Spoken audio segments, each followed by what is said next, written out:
Nisa? Dan mengerjakan PR, Pak. Kamu belum mengerjakan PR matematika? Lupa, Pak. Mas Nisa belum mengerjakan PR, tidak apa-apa. Kamu bukan satu-satunya siswa yang tidak mengerjakan PR. Kemarin juga ada yang tidak mengerjakan PR. Iya, Pak. Nisa, kamu tidak mengerjakan PR pasti ada alasannya. Kenapa? Saya asik main game, Pak. Jadi lupa mengerjakan PR. Kamu main HP sampai lupa mengerjakan PR. Dan tidak bangun kesiangan kan? Tidak, Pak. Keyakinan kelas apa yang bisa melanggar? Kayak tidak disiplin, tidak tanggung jawab. Sikap disiplin dan tanggung jawab itu penting atau tidak? Penting, Pak.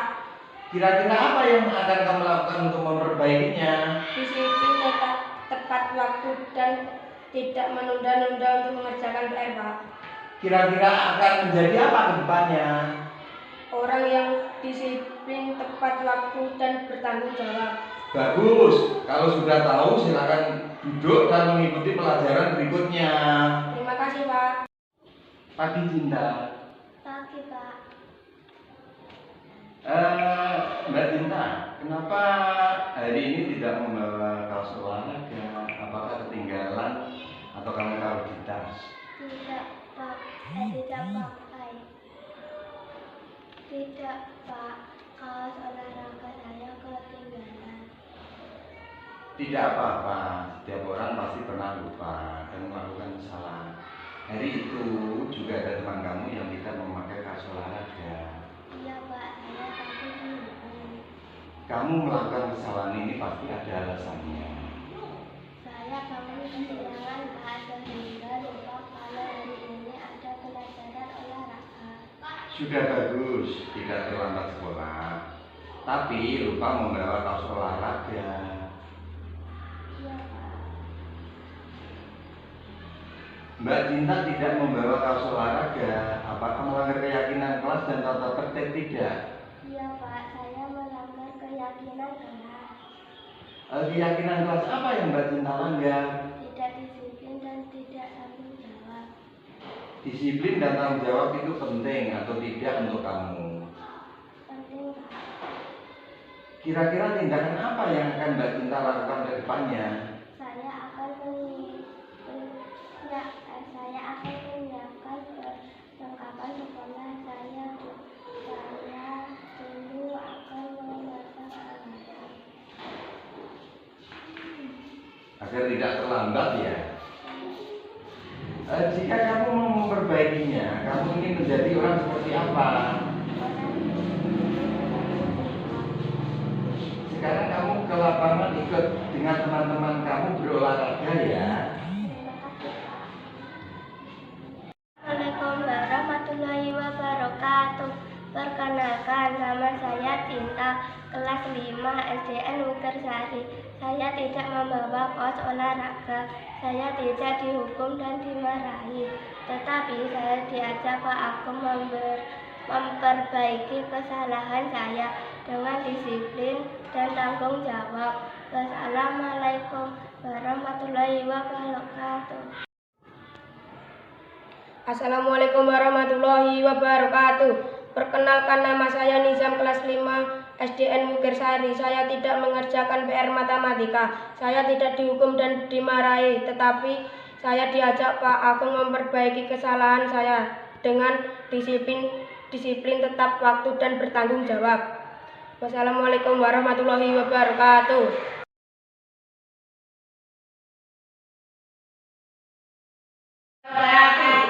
Yang terhormat Bapak Kepala Sekolah SD Wukersari, yang terhormat pula Bapak Ibu Guru SD Wukersari, saya ucapkan terima kasih kehadiran Pak Menasari yang telah mendukung dan support saya untuk memberi paparan pada sesi diskusi aksi nyata ini atau diseminasi aksi nyata maupun 1.4. Harapan saya setelah saya nanti memberikan paparan dan memaparkan hasil editing aksi nyata saya mohon untuk masukannya yang bersifat membangun, sehingga kedepannya saya bisa introspeksi diri dan memperbaiki diri terhadap apa-apa yang kurang pas yang saya lakukan maupun proyek-proyek saya yang kurang pas nanti akan saya perbaiki atau saya edit. Next, budaya positif. Budaya positif merupakan perwujudan dari nilai-nilai atau keyakinan universal yang diterapkan di sekolah.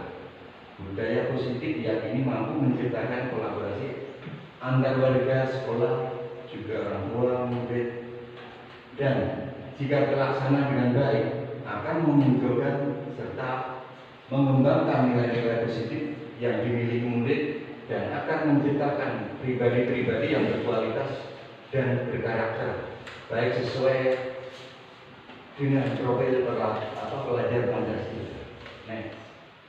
Konsep dasar modul 1.4 atau budaya positif adalah yang pertama adalah perubahan paradigma, belajar disiplin positif, kebutuhan dasar manusia, motivasi perilaku manusia, posisi kontrol, keyakinan kelas, segitiga, restitusi. Pekerjaan rumah adalah mewujudkan profil pelajar Pancasila. Mengingat pembelajaran yang berpihak pada murid atau siswa sebagai pemimpin pembelajaran. Next. Perubahan paradigma baru dari stimulus respon menjadi teori kontrol. Pada stimulus respon, kebutuhan semua orang sama. Semua orang melihat hal yang sama. Guru mencoba mengubah murid agar berpandangan sama dengan guru. Perilaku guru siswa dilihat sebagai sebuah kesalahan. Guru bisa mengontrol murid dan model berpikir menenangkanlah untuk teori kontrol. Kebutuhan semua orang tidak sama. Semua orang memiliki gambaran berbeda. Guru berusaha memahami pendengar, memahami pandangan murid. Perilaku guru murid memiliki tujuan. Guru tidak bisa mengontrol murid dan model berpikir menang-menang. Next. Yang kedua, disiplin positif. Makna dari disiplin cenderung diartikan sesuatu yang dilakukan seorang pada orang lain untuk mendapatkan kepatuhan. Kecenderungan tersebut haruslah diubah. Jadi kepatuhan itu yang enggak patut-patut perlu diubah. Sebagai pendidik kita harus menciptakan anak-anak yang memiliki disiplin diri yang berasal dari dalam diri anak sendiri atau intrinsik, sehingga mereka dapat berperilaku dengan mengacu dengan nilai-nilai kebajikan, bukan dengan apa yang kita hargai atau pencapaiannya suatu tujuan ataupun menghindari rasa tidak nyaman. Next. Kebutuhan dasar manusia. Seluruh perilaku yang dilakukan murid pada dasarnya memiliki tujuan tertentu. Murid memiliki kebutuhan dasar tertentu. Ketika melakukan suatu perbuatan, kebutuhan bertahan hidup contohnya, kebutuhan cinta dan kasih sayang, murid ingin diterima dan dihargai. Kebutuhan penguasaan, yaitu kebutuhan pengakuan atas kemampuan. Kebutuhan kebebasan, yaitu kebutuhan akan pilihan. Kebutuhan kesenangan, yaitu kebutuhan untuk merasa senang atau bahagia. Next. Motivasi perilaku manusia menurut Diana Gose. Untuk menghindari ketidaknyamanan atau hubungan murid bertanya, apa yang terjadi apabila saya tidak melakukannya? Nah, pertanyaan tersebut atau hal tersebut merupakan motivasi eksternal. Perilaku atau motivasi perilaku yang kedua adalah untuk mendapatkan imbalan atau penghargaan atau reward dari orang lain. Murid bertanya, apa yang akan saya dapatkan apabila saya melakukannya? Apa yang saya dapatkan apabila melakukannya? Hal tersebut merupakan motivasi eksternal. Kemudian yang ketiga, menjadi orang yang mereka inginkan dan menghargai diri sendiri dengan nilai-nilai yang mereka percaya. Murid akan bertanya, akan menjadi orang yang seperti apa jika saya melakukannya. Hal tersebut merupakan motivasi internal. Jadi baik 1, 2, 3 tadi sudah deskripsikan sendiri, merupakan motivasi eksternal atau internal. Next.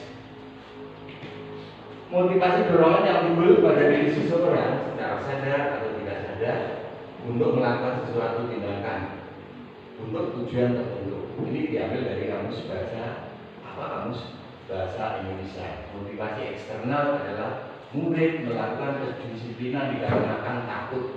Itu motivasi eksternal yang muncul dari siswa atau murid. Murid melakukan kedisiplinan dikarenakan takut, menghindari dari hukuman atau pengharapan akan bentuk penghargaan.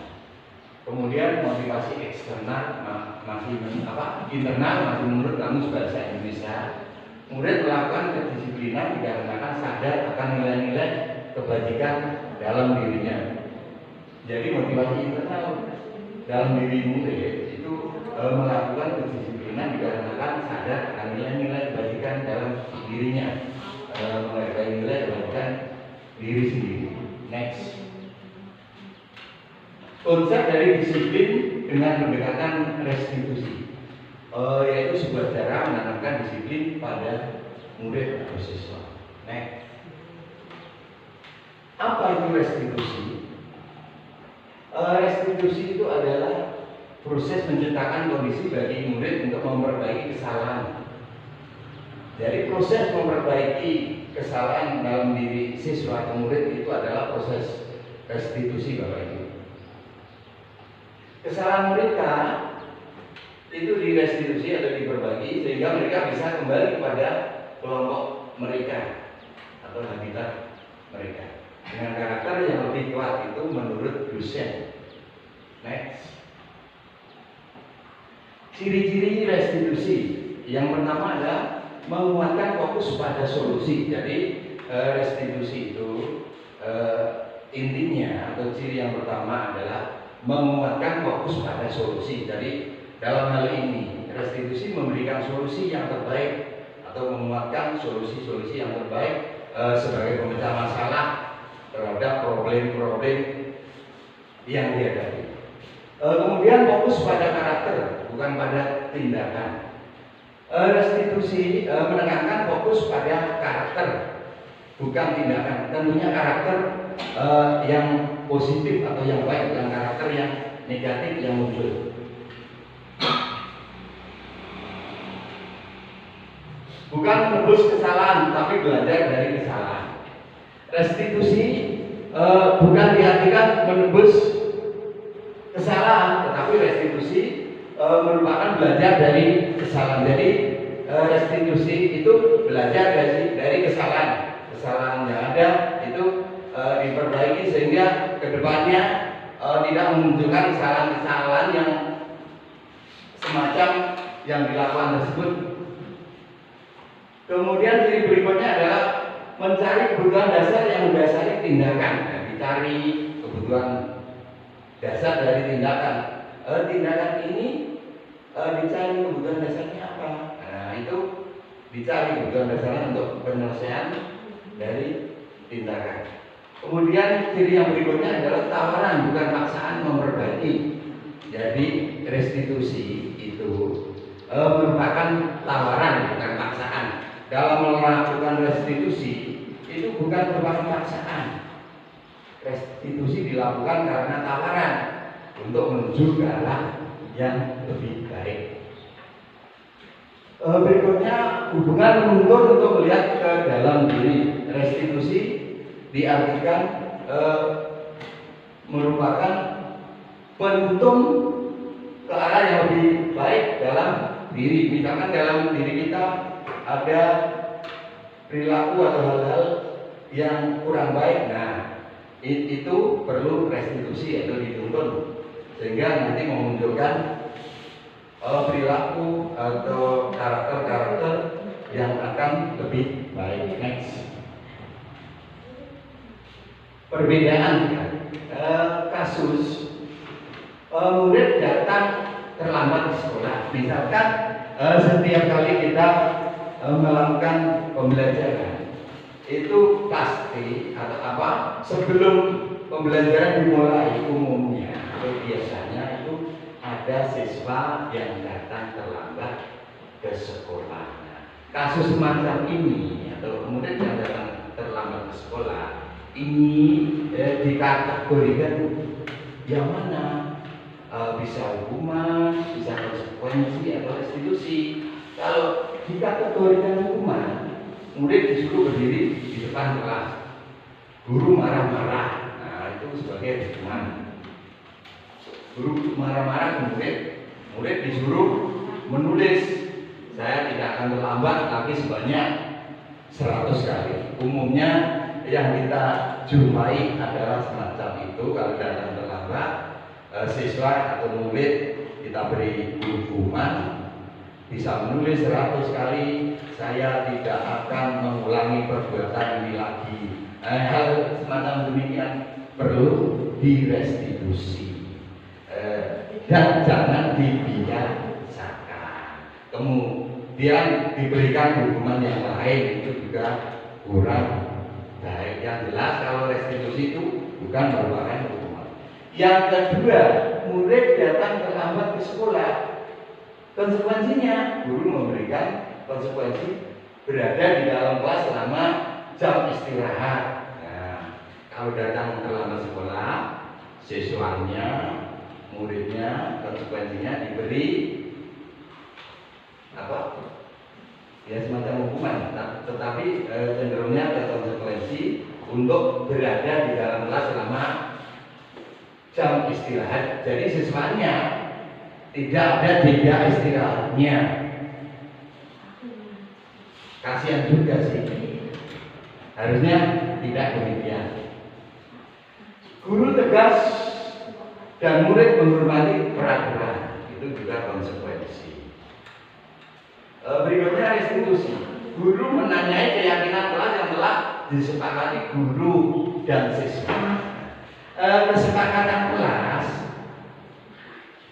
itu bisa dibuat atau dikondisikan sesama siswa dalam satu kelas dengan gurunya. Itu bisa membuat kesepakatan yang intinya kalau sudah disepakati dan isinya kesepakatan tersebut adalah kesepakatan yang nilainya positif, yang plus.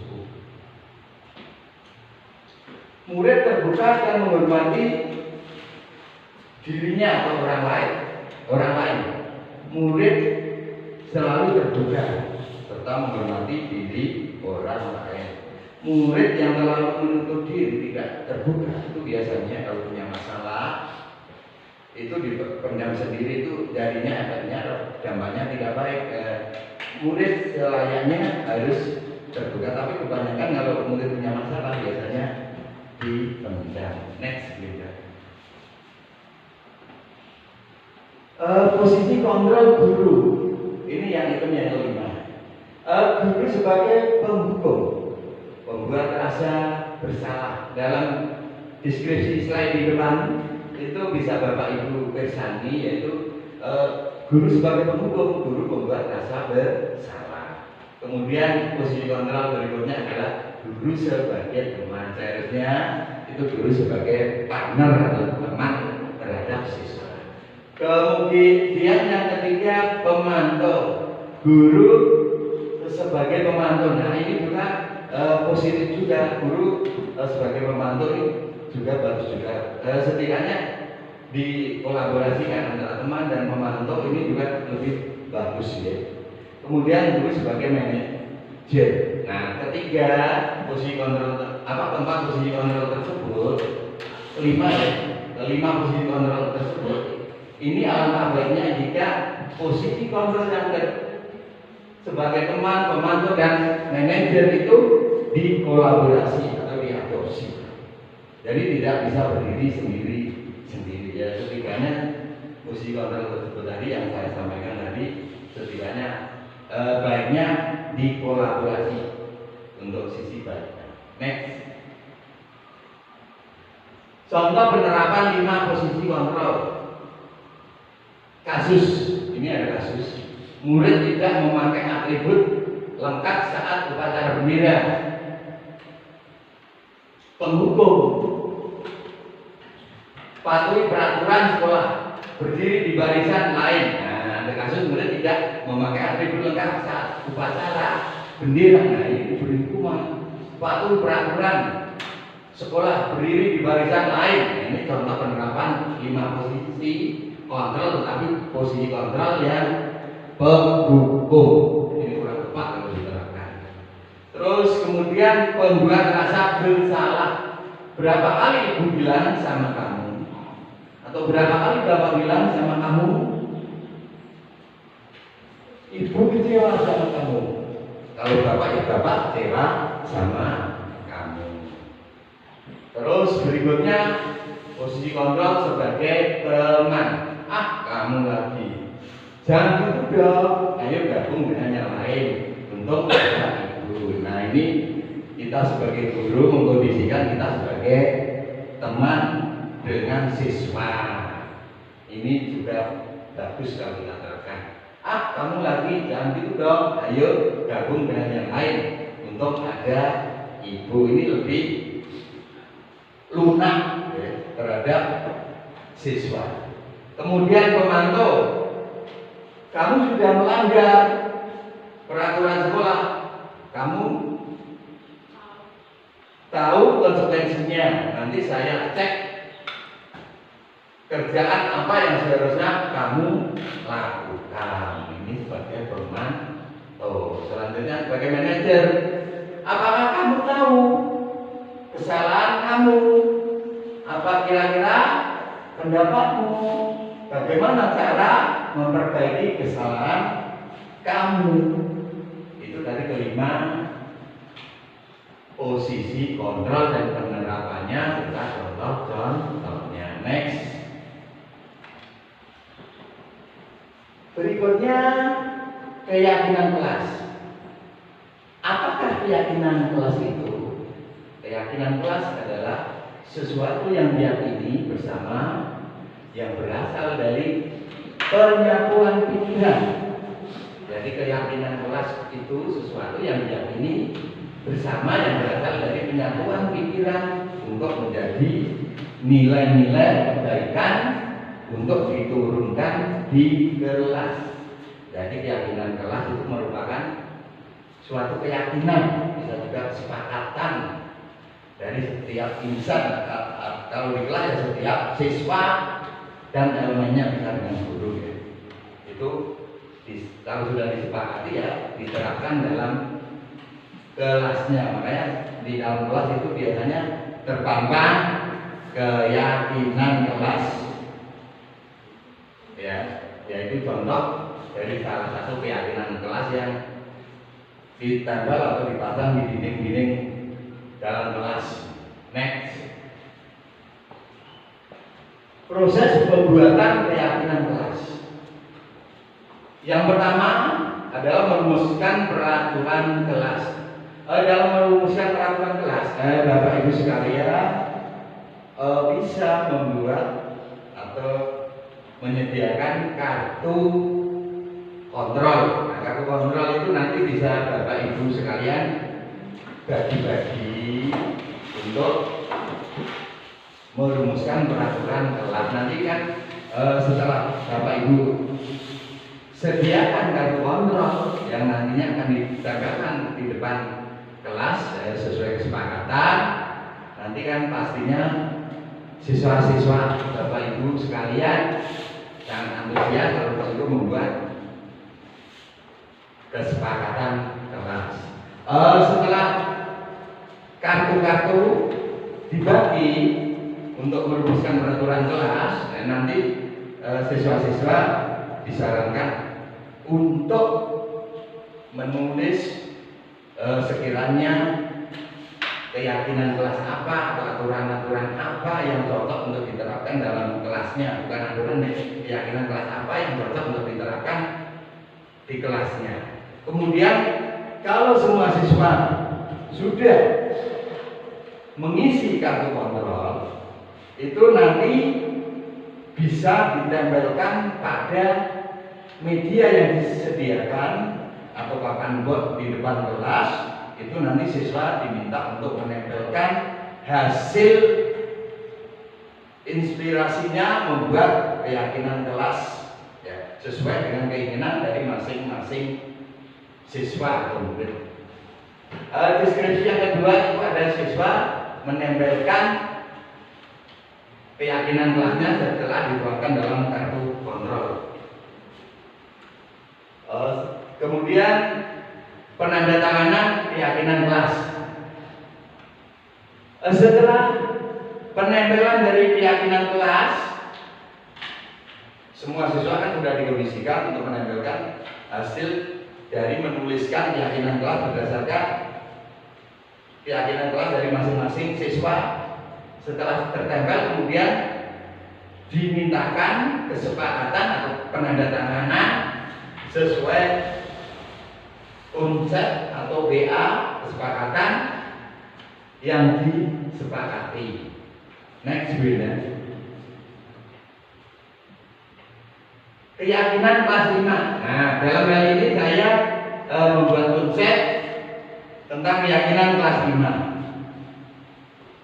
Yang pertama itu saya mencoba membuat keyakinan kelas dan membukukan keyakinan kelas dalam papan tulis. Yang pertama adalah menjaga kebersihan kelas. Nanti siswa tinggal menyetujui atau tidak atau menuliskan dari keempat keyakinan kelas yang kita buat. Kemudian yang kedua menghargai teman dan guru. Ketiga melaksanakan tata tertib kelas dan sekolah. Keempat bersikap tenang saat pembelajaran berlangsung. Itu saya umpamakan dalam pembuatan keyakinan kelas saya di kelas 5. Itu ada 4. Yang pertama menjaga kebersihan kelas. Nanti tergantung siswanya. Siswanya mau menuliskan yang mana, keyakinan kelas yang mana dari tempat tadi yang dipilihnya atau semuanya dipilih dan nanti kita sepakati bersama. Oke. Next beda. Kemudian bagaimana pembentukan keyakinan kelas tadi di slide sebelumnya tadi sudah saya sampaikan proses pembentukannya. Demikian dari awal sampai terjadi penandatanganan kesepakatan kelas sudah saya sampaikan. Tetapi akan lebih mantap lagi kalau disampaikan lagi ya. Lebih abstrak dari peraturan sedikit saja agar mudah diingat.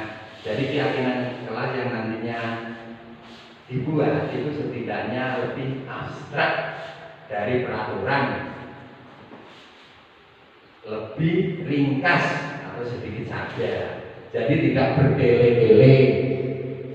Kalau berdele-dele itu nanti malah bias hasilnya. Ya, ini tergantung dari pemahaman. Tapi kalau kalimatnya, kalimat dalam keyakinan kelas terlalu panjang juga tidak gampang diingat oleh siswa-siswa. Berupaya membuat pernyataan universal sesuai dengan kondisi kelas agar mudah diterapkan. Dibuat dalam bentuk positif ya, jelas sekali. Kesepakatan kelas ya adalah kesepakatan yang disepakati, yang intinya adalah dampaknya adalah positif bukan negatif ya. Semua warga kelas ikut serta terlibat dalam pembuatan keyakinan kelas. Keyakinan kelas yang dibuat itu melibatkan seluruh warga kelas, siswa dan guru. Next ya. Ini deskripsi dari segitiga restitusi. Next ya. Contoh kegiatan restitusi. Diputar videonya beda di next itu. Nah, mohon didengarkan Bapak Ibu.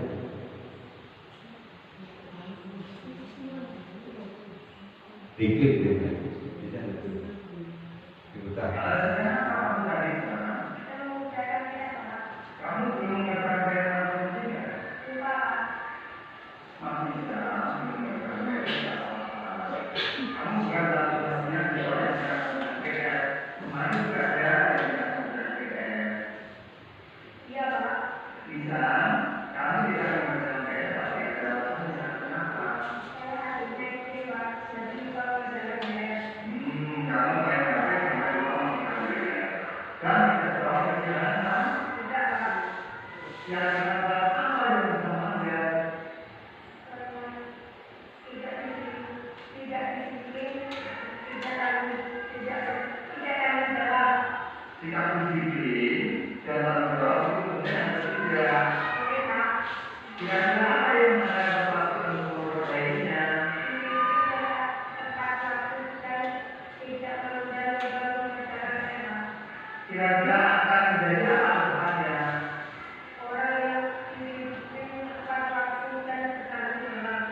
Kalau sudah tahu, silakan duduk dan mengikuti pelajaran berikutnya. Itu tadi video dari anak kelas 5 yang terlambat tidak mengerjakan PR karena main game ya Bapak Ibu. Itu adalah salah satu studi kasus yang sedang dialami oleh Ananda Nisa di kelas 5. Itu Ananda Nisa datang terlambat dan tidak mengerjakan PR. Akibatnya di sekolah Nisa diinterview atau diinterogasi bapak gurunya. Nah, solusinya bagaimana ya? Itu tadi di sini diarahkan ke arah restitusi yang terbaik supaya tidak mengulangi perbuatan yang menyalahi kesepakatan kelas atau kesepakatan sekolah. Next video. Ini ada kasus yang kedua lagi.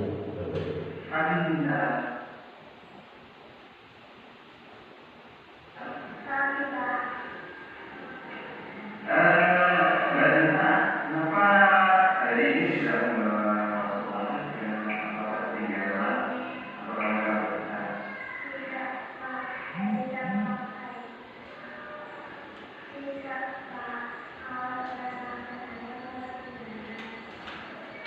Tidak apa-apa, setiap orang melakukan kesalahan. Nah itu juga ada teman-teman yang bisa memakai kesalahan. Kamu melakukan kesalahan ini pasti ada alasannya.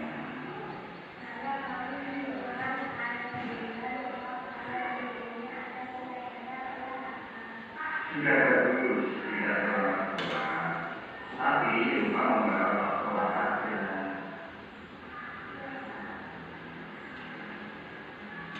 Mbak Dina tidak membawa sekolah saja. Apa keyakinan kelas dan apa tidak? Keyakinan kelas apa yang Mbak Dina ya? Disiplin dan tanggung jawab itu penting atau tidak menurut kamu? Kira-kira tindakan apa yang akan Mbak Dina lakukan ke depannya?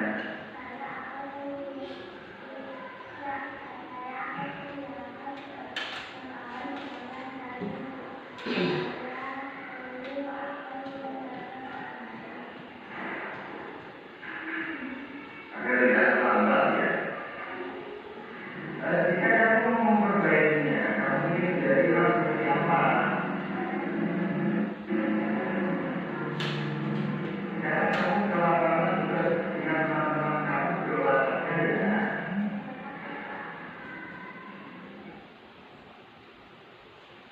Nah, itu tadi Bapak Ibu sekalian, ada kasus yang kedua, yaitu ada siswa atau murid datang terlambat, tidak membawa kaos olahraga, padahal pada hari itu ada jam olahraga. Kemudian action dari Bapak Ibu gurunya adalah menginterview, menanyai bagaimana kronologisnya si siswa bisa sampai lupa membawa atau memakai baju olahraga. Pada hari itu ada jam olahraga. Harusnya kan siswa tersebut memakai baju olahraga atau membawa baju olahraga. Nah, keyakinan kalau yang bilang dia adalah tidak mematuhi aturan kelas, terutama tidak memakai seragam olahraga pada waktu jam olahraga. Siswa tersebut diberikan bimbingan dan arahan oleh Bapak Ibu gurunya untuk kedepannya agar selalu patuh mematuhi kesepakatan kelas yang telah disepakati, dan harus selalu disiplin dan taat pada kesepakatan yang telah disepakati. Next, Bunda. Nah, ini ada umpan balik dari Ananda Nisa. Assalamualaikum warahmatullahi wabarakatuh. Perkenalkan, nama saya Nizam kelas 5 SDN Bukit Sari. Saya tidak mengerjakan PR matematika. Saya tidak singgung dan dimarahi, tetapi saya diajak Pak Aku memperbaiki kesalahan saya dengan disiplin tetap waktu dan bertanggung jawab. Assalamualaikum warahmatullahi wabarakatuh. Itu tadi umpan balik dari Ananda Nisya. Ananda Nisya sudah menyadari kesalahannya dan akan berusaha memperbaikinya terhadap kesalahan-kesalahan yang diperbuatnya atau kesepakatan kelas yang dilanggarnya. Kedepannya Nisya sudah mau berjanji dan berusaha untuk memperbaiki tentang kesepakatan kelas yang dilanggarnya. Next, Wina.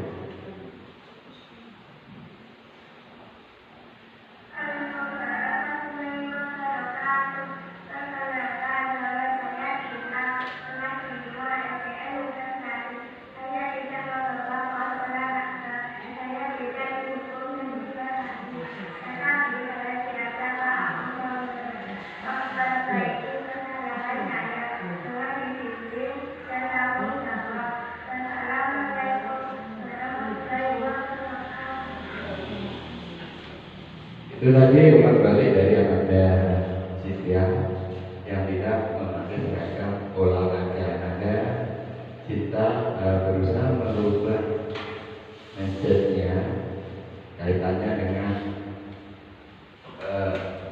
indisiplin dalam kesepakatan kelas, yaitu tidak memakai seragam olahraga pasca pelajaran olahraga. Nah, hal demikian Bapak Ibu perlu ditanamkan pada anak didik atau siswa-siswa kita supaya kedepannya anak didik atau siswa-siswa kita selalu berdisiplin diri dan selalu mematuhi kesepakatan-kesepakatan yang telah dibuat dalam kelasnya. Terima kasih. Itu tadi beberapa paparan yang bisa saya sampaikan, masukan dan saran yang membangun. Saya sangat harapkan. Kurang dan lebihnya saya mohon maaf. Akhir kata, wassalamualaikum warahmatullahi wabarakatuh. Ada masukan Bapak Ibu guru?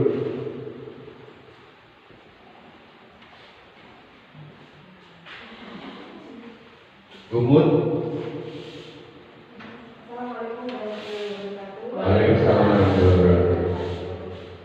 Terima kasih atas waktu yang telah diberikan oleh Bapak kepada saya. Saya di sini hanya memberikan tanggapan terkait dengan diskriminasi budaya positif yang telah Bapak Agung paparkan. Untuk keseluruhannya terkait dengan paparan Bapak Agung sangat bagus sekali, dan semoga nanti diterapkan betul-betul di sekolah kita supaya nanti penanganan dalam disiplin positif terkait tadi segitiga restitusi, 5 posisi kontrol nanti bisa diterapkan dan bisa ditularkan ke rekan-rekan guru lain. Ya, itu yang saya katakan, Pak. Terima kasih. Wassalamualaikum warahmatullahi wabarakatuh. Waalaikumsalam warahmatullahi wabarakatuh. Terima kasih atas saran masukannya Gumut. Saya sangat senang sekali diberikan masukan yang membangun. Memang betul apa yang disampaikan Gumut. Kedepannya saya akan berusaha untuk menularkan dan menanamkan apa yang saya dapat dan apa yang saya bisa demi perbaikan di SDN Mugesari. Jadi kata kuncinya, kedepannya saya akan melakukan yang terbaik untuk SDN Mugesari dan menularkan serta bersinergi dan kolaborasi dengan teman-teman guru SDN Mugesari. Sekali lagi terima kasih Bu Mut atas masukannya dan sarannya. Untuk Bapak Ibu guru yang lain, barangkali masih ada masukannya. Kalau tidak ada, sesi pada hari ini kita tutup. Monggo Bapak Ibu guru, ada masukannya? Sekat ya. Terima kasih. Sekali lagi saya ucapkan terima kasih kepada Bapak Ibu guru serta Bapak Kepala Sekolah yang telah mensupport saya dari awal hingga akhir ini, dan selesailah tugas saya selaku calon guru gerak angkatan 10 dan bisa menyelesaikan dan memaparkan serta menularkan hasil aksi saya pada teman-teman di SDN Mugesari. Harapan kedepannya saya mengharapkan kritisi baik lisan maupun tertulis dari Bapak Ibu guru, sehingga saya bisa merevisi diri kekurangan-kekurangan yang ada pada diri saya yang akan saya jadikan membalik dan perubahan ke arah yang lebih baik. Sekali lagi terima kasih pada Bapak Ibu guru juga Bapak Kepala Sekolah. Akhir kata, wassalamualaikum warahmatullahi wabarakatuh.